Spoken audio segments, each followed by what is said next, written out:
Então é sobre isso que eu vou começar a falar agora. Porque as pessoas dizem assim, ah, não tem estudo. Gente, tem muito estudo. Tem muito estudo. E eu escolhi essa live para a gente falar sobre, né, depressão e doença cardíaca. Né? Depressão e doença cardíaca. Nós vamos analisar o que estudos dizem, o que a ciência diz. Tá? Se você digitar lá, né, depressão e doença cardíaca, nossa senhora, sai um monte de estudos, tá bom? E depois nós vamos fazer um link com os achados de Hammer. É o que eu vou fazer todos os dias dessa semana, tá? Links entre a ciência e os achados de Hammer. Por quê? Você vai ter que ver como você vai negar um. Se você negar um, você tem que negar o outro. Então, estudos aqui, depois eu posso disponibilizar isso daí, mas eu tenho alguns aqui que eu coloquei para a gente poder discutir.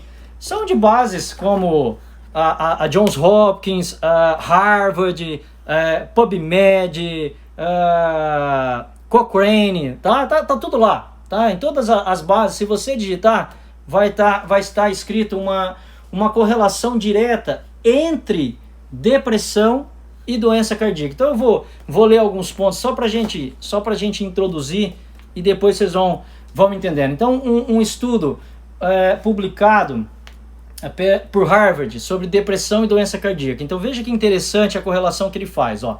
Ao longo de várias décadas, um grande conjunto de evidências surgiu para sugerir que o tratamento depressivo é um fator de risco para doenças cardíacas. Então que o transtorno depressivo é um fator de risco para doenças cardíacas. Ele diz assim, vários estudos longitudinais, prospectivos e extensos examinaram a relação entre depressão e o desenvolvimento de doença coronariana.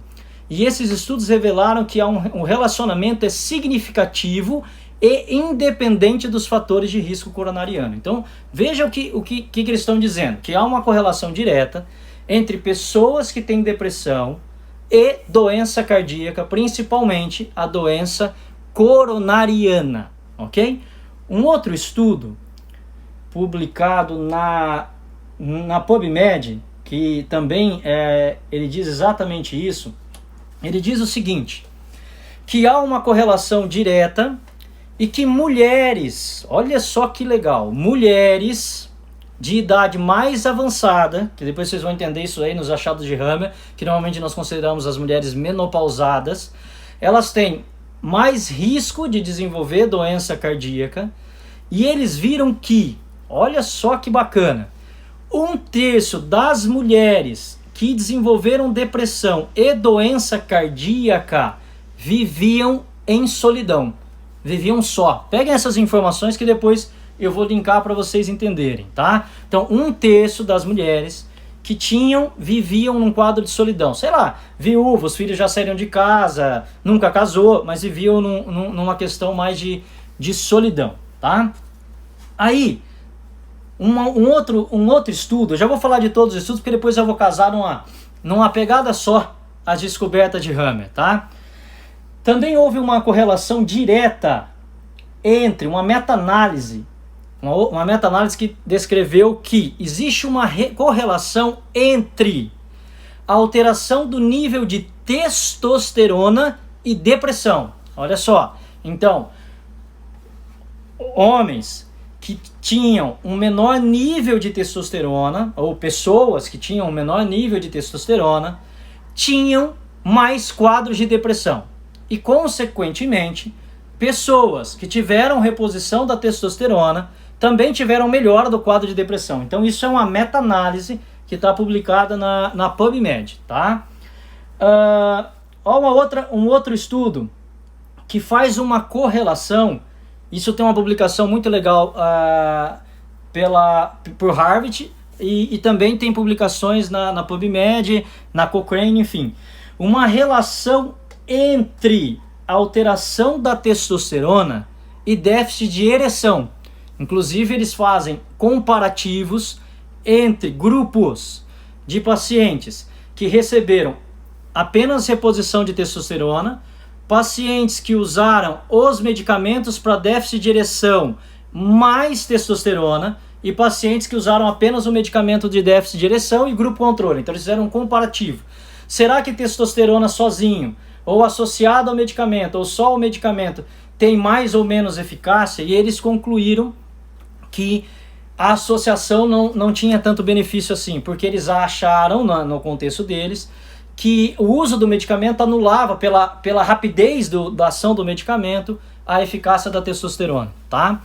Então, eu trago aqui 4 pontos importantes, né? Então, depressão e doença cardíaca, principalmente a doença coronariana, ok?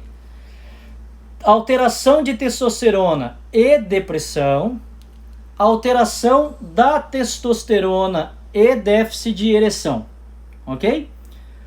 E um outro estudo, olha que interessante, que também está publicado, ele diz assim, que a doença, que é esse aqui, ó, esse último estudo aqui, ó, não sei se vocês conseguem, esse aqui, ó, ele diz assim, que a doença cardíaca tem relação, eles estão observando que existe uma correlação entre doença cardíaca e doença do cérebro. Principalmente, antes associava-se, lógico, pacientes cardiopatas com risco de ter AVC, coisas nesse sentido. Então, ok, isso é uma coisa. Eles estão correlacionando doenças cardíacas com doenças do cérebro, como por exemplo, Alzheimer e demência. Principalmente o Alzheimer. Lógico que o estudo deles está evidenciando uma correlação entre a alteração cardiovascular com a irrigação cerebral. Então isso é uma visão que eles têm. Eu vou correlacionar para vocês o Alzheimer com o coração, com a coronária, a partir dos achados e investigações de Hammer, tá?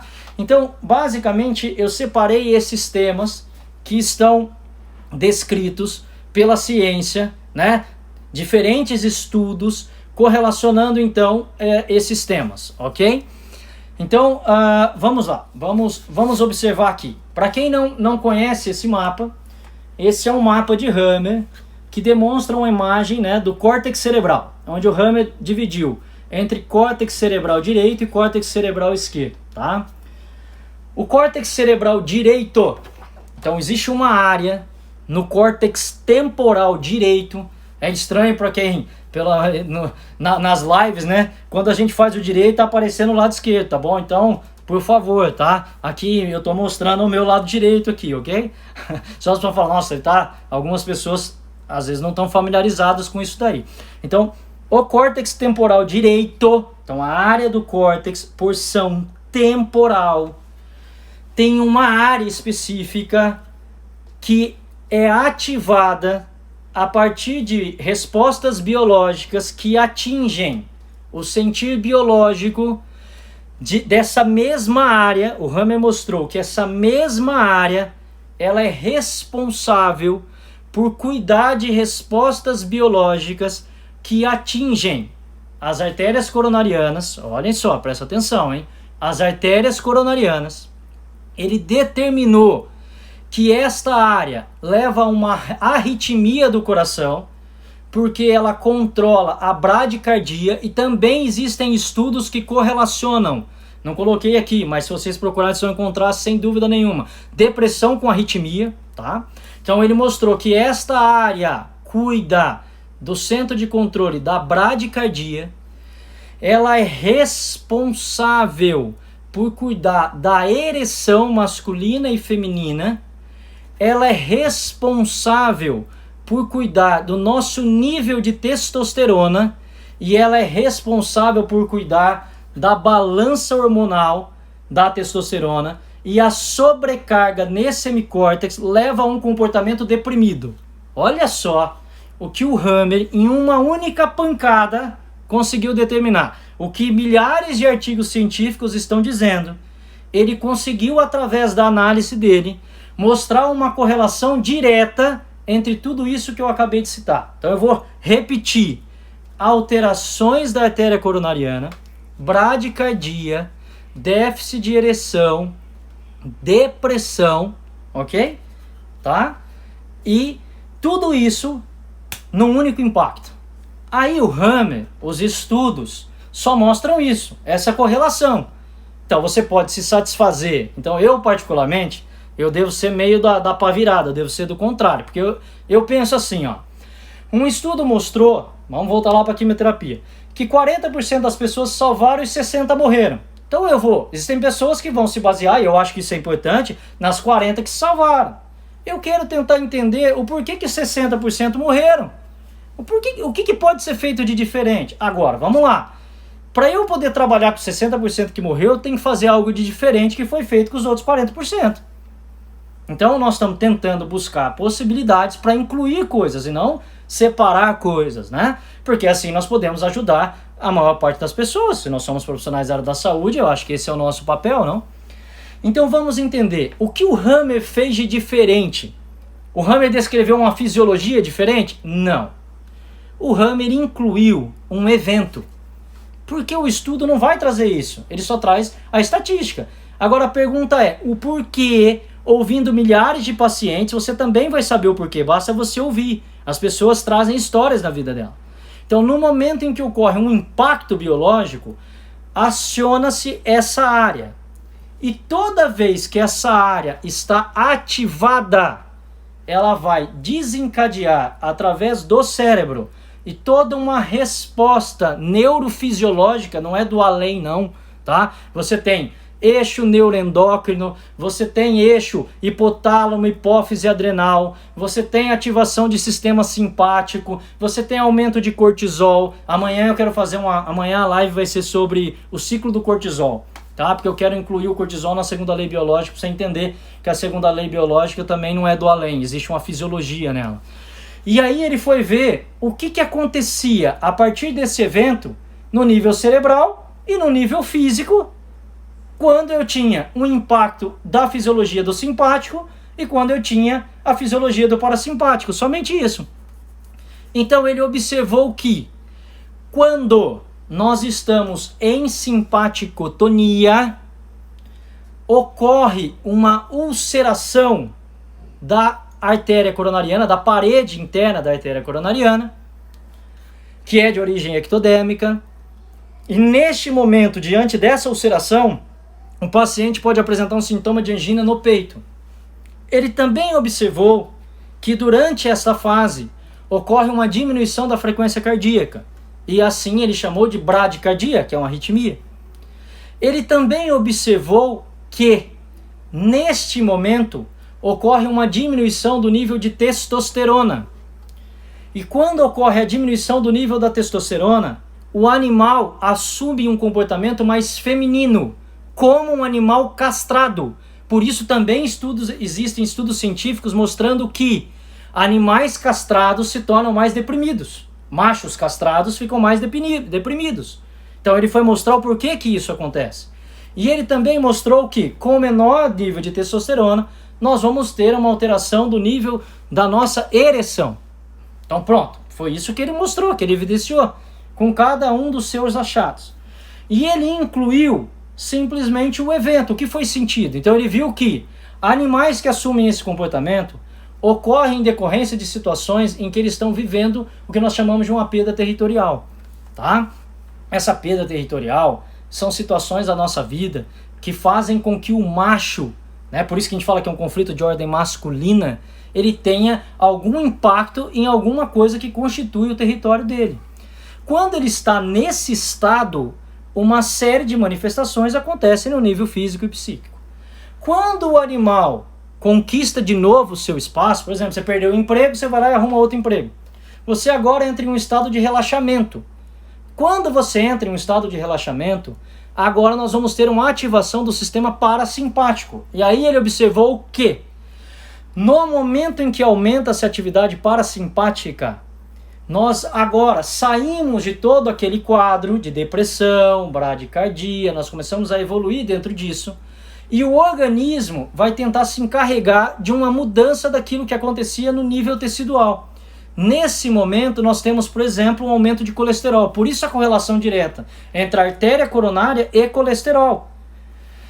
Inclusive, esse estudo que está correlacionando com o Alzheimer, eles estão correlacionando o problema da depressão, o problema cardíaco e o Alzheimer com o aumento do colesterol devido às placas que se formam na artéria diminuírem o fluxo para o cérebro. Olha a correlação direta. E foi isso que o Hammer mostrou, que durante essa fase aumenta-se o colesterol, como uma forma de reparar processos que impactaram a artéria coronariana.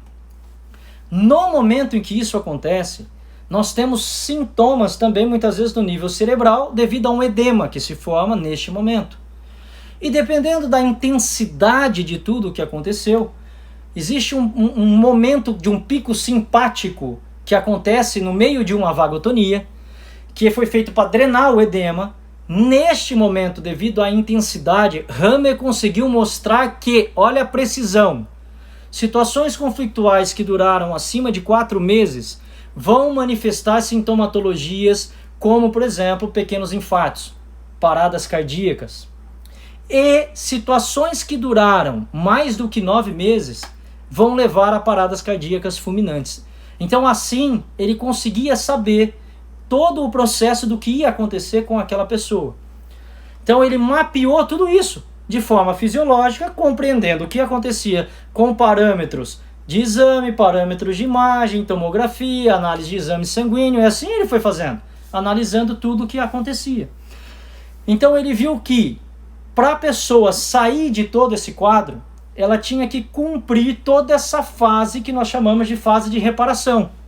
Quando ele saía disso, ele recuperava de novo o seu estado hormonal, saindo dessa forma da depressão, saindo daquele estado com menor ereção, com menor testosterona. Ele já saía com o parâmetro de cicatrização completa da artéria coronária, a sua frequência cardíaca se normalizava. Então ele pôde mostrar isso daí no final de todo esse processo.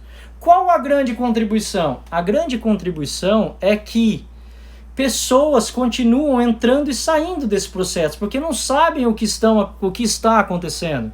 Então, se a pessoa tem um colesterol elevado, ela simplesmente vai lá e toma um medicamento para baixar o colesterol. Vai ela saber que isso tem correlação com o que... Não, ela nunca vai ter isso daí. Então, um profissional que trabalha com as 5 leis biológicas, ele não vai fazer uma terapia em cima disso, ele vai dar consciência para a pessoa. E a partir do momento que a pessoa tem consciência, ela assume o caminho da vida dela. Não sou eu, Alan, que assumo por ela, não sou eu, Alan, que vou induzir ela a nada, não sou eu, Alan, que vou construir uma terapia para ela sair disso. Eu simplesmente trago uma nova perspectiva, um novo olhar para tudo isso que está descrito. Agora, olha a quantidade de artigos que eu tive que ler para correlacionar um único achado do Hammer. Então isso é que é importante que a gente entenda, que ele está descrevendo simplesmente o que os outros também descreveram, porém de uma outra forma. É tão interessante, olha só que legal. A correlação, vamos interpretar o Alzheimer do ponto de vista biológico. Então a ciência, o que esse estudo correlacionou, é isso com o colesterol e o problema da função cardiovascular. Para todos os estudantes de 5 leis biológicas, a inervação da parede, da íntima da artéria coronária, de origem ectodérmica, vem de uma área do cérebro chamada córtex pós-sensorial, que ele é responsável por dar um padrão que nós chamamos de sensibilidade interna do tecido.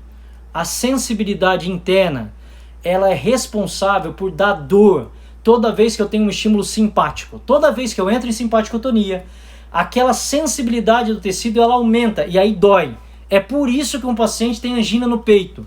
Um paciente tem angina no peito em 2 momentos, na fase ativa e no momento que nós chamamos de epicrise, que é um pico de simpático. E ele tem devido a esse padrão de sensibilidade. O Hammer comprovou que pessoas que sofreram impactos no córtex pós-sensorial de forma recidivante, eles vão evoluir para alterações da memória, que é o que nós chamamos de transtorno de comportamento do Alzheimer. Então ele pôde mostrar, através das análises que ele fez de comportamento e as áreas do cérebro que estavam impactadas, que o Alzheimer é uma constelação do córtex pós-sensorial. E o córtex pós-sensorial ineva a sensibilidade da artéria coronária. Então, veja só quanta informação a partir de uma análise das descobertas do Hammer. Então, como não evidenciar isso daí? É todo dia, as pessoas chegam relatando isso daí. E quando uma pessoa chega com esse sintoma e eu abordo a vida dela, as pessoas automaticamente dizem, é exatamente isso que eu estou vivendo, Alan. É exatamente isso. No momento em que eu comecei a ter esse sintoma, é isso que vem acontecendo na minha vida. Eu, antes de ter esse conhecimento, eu não saberia essa correlação.